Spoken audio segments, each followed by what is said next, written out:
We're here at 21st Century and we're talking to Andrew Baxter of the Elite Traders Group, who's going to be presenting this afternoon. Andrew, what can our listeners have prepared?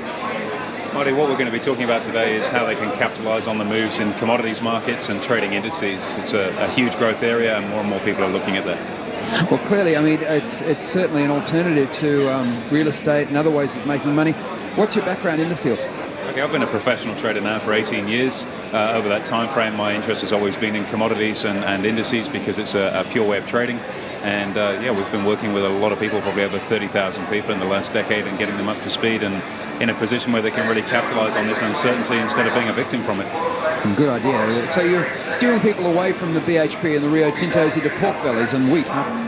Look, I think at the end of the day, companies can be very volatile, especially in times of economic uncertainty. And the two companies you mentioned are very, very good businesses, I might add. But at the end of the day, people eat food, they drink coffee, they need a house to live in, and they wear clothes. And those underlying commodities that provide the infrastructure for manufacturing food or clothing or building houses or oil to move our cars along, the demand for that's always going to be there, and it's fairly inelastic.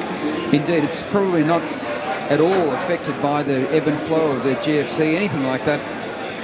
Is there something that we should know about where we'd be heading towards in commodities? What is the absolute, I know there's no guarantees, but where would you be putting your money? Look, I think right now one of the key things that we can't deny as far as statistics are concerned is the world's population is growing. There's more mouths to feed, and we've got less and less agricultural space in order to grow our foods. Some of the foods we grow we actually use to make fuel now, like sugar and corn. So having the exposure to agricultural commodities where there's a ready-made demand of nearly 9 billion people is a great spot to be. Thank you, Andrew. I look forward to seeing your presentation this afternoon.